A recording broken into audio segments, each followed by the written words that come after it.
What's up, guys? It's no secret that I'm a big fan of K-Bar brand knives. Go back and look, I've got video on some of the others that I've got. I've always liked them. I've liked them even more as of late. Knives are one of those things that are tools to me, and I'm always seeking to improve my position, improve my equipment, but not haphazardly just change it for the sake of change kind of thing, right? One of the things that I've gone through on a long journey over the years with my knives has been to get over the cool factor that I always included in my younger days, and as I've gotten older and more experienced, gotten more into the utilitarian side, and looked at the fact that, contrary to the romantic versions, knives are pretty much going to be tools 90% of the time, and maybe a weapon 10% of the time at best. So that said, I like to look at them from that standpoint. I can cut just about anybody with a knife. Some are going to be more effective at it than others. But I don't want to base my knife choice based on what I personally foresee as that 10% chance that I might have to use it as a weapon, and get one that's good at that, but that isn't good at the 90% of other things that I'm going to have to do with it as a tool. I also have gotten over the cool factor of having a really expensive high-end knife.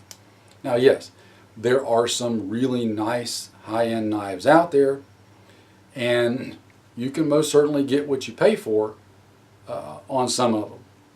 Others not so much, but some yes.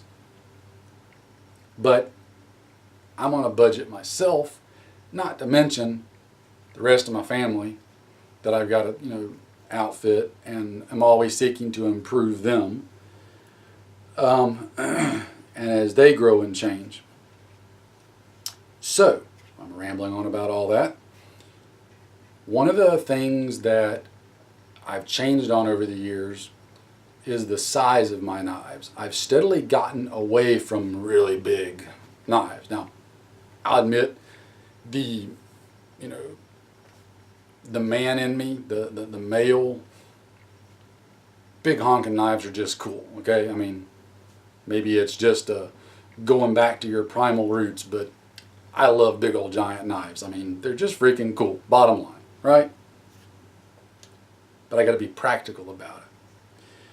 I started to rationalize that and make that change in my mind a couple of years ago. And my buddy Bergman, go check out his channel if you haven't. My buddy Bergman really kind of solidified that for me and pushed me over the edge in watching a lot of what he does up in his area in Alaska.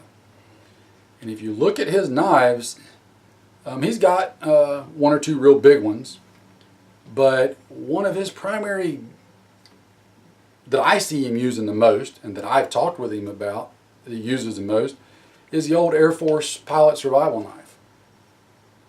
It's a little small, fixed blade knife. Nothing fancy about it. It's not a great big old giant hacker. It's just a great size utility tool. It's easy to carry, easy to access, lightweight, does the job. And that's what really got me back into the, a knife somewhere around the 5-inch bladed range, give or take, is probably going to be one of the most versatile tools in the knife category. You want something that's functional, you want something that's good, lightweight, easy to use, yada yada. Now, I love my bigger K-bars, especially my Becker series. Love the Beckers, they're great knives. Can't go wrong with them. fact, I'll probably end up getting one or two more in the Becker line that's on my list.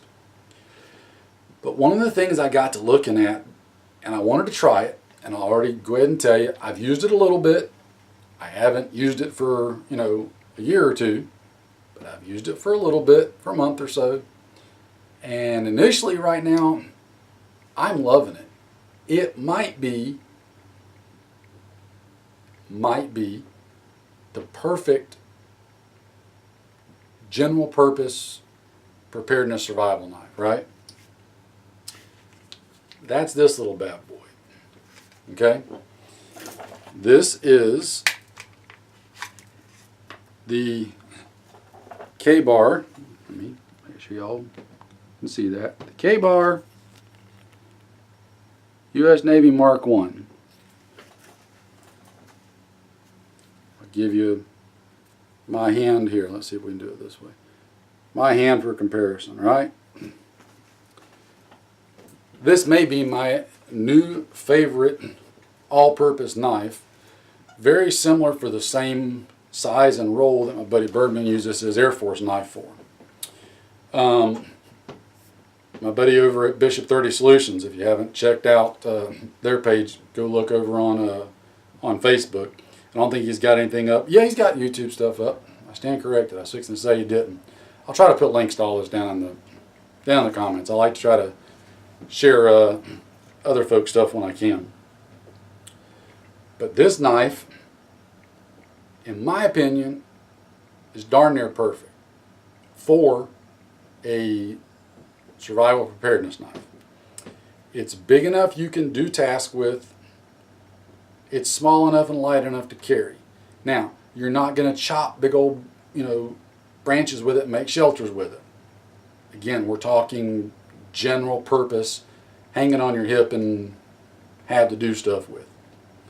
You could use it defensively if you had to.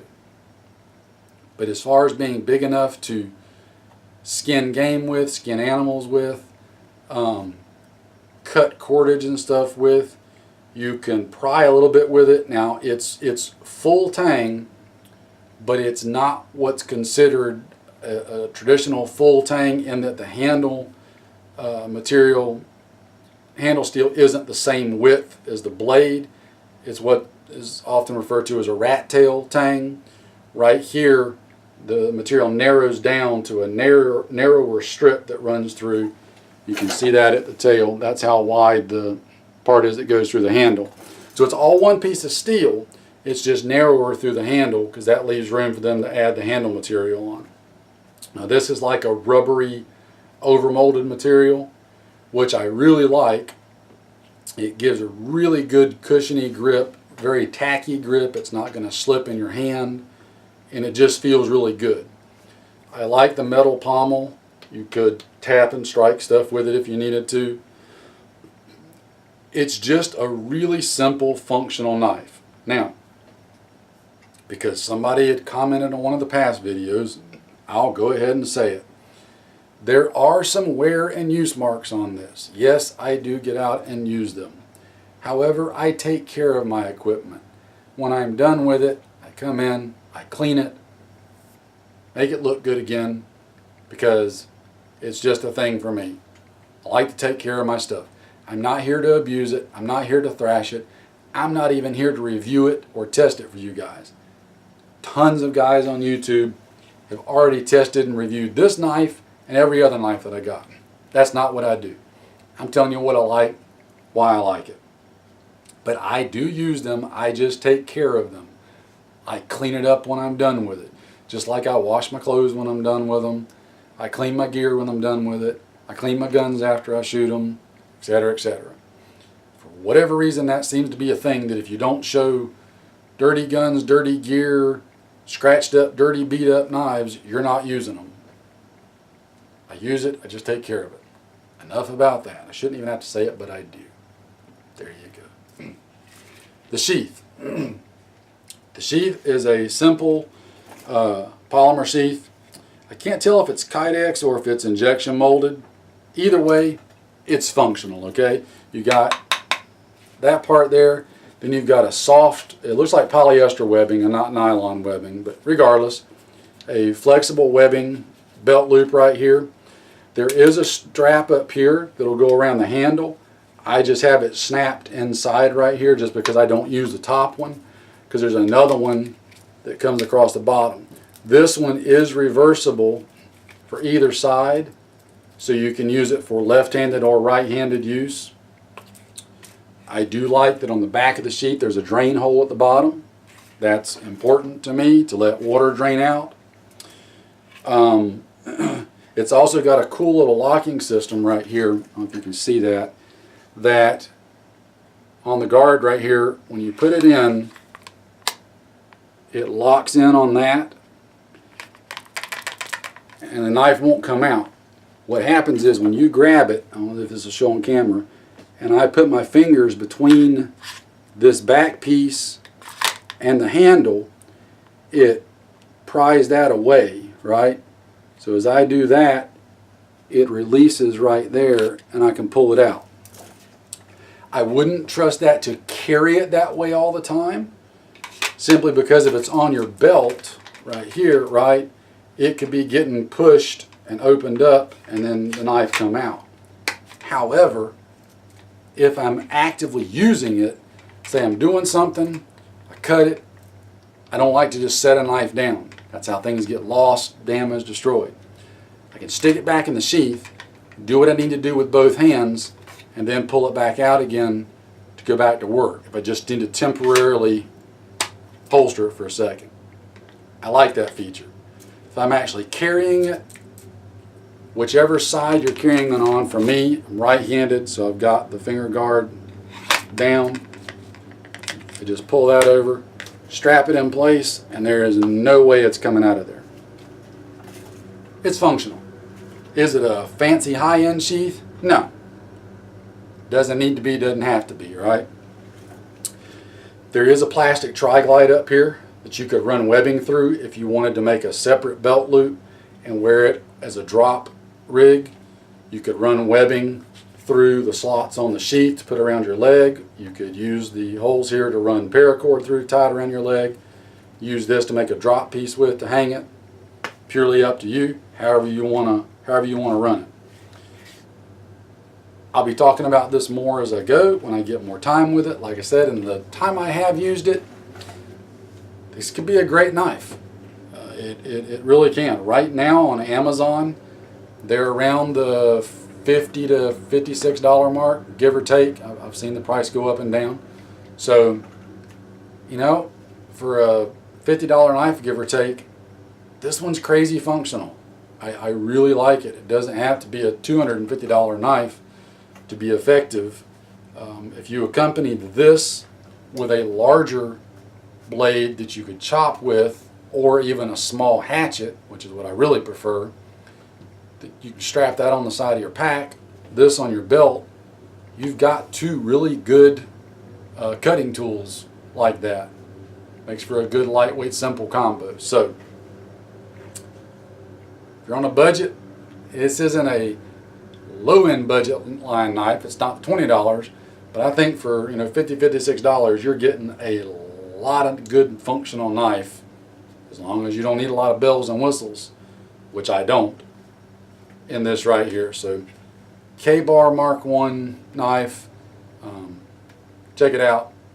I really think you guys will like it. Again, it's on Amazon. That's where I got it from.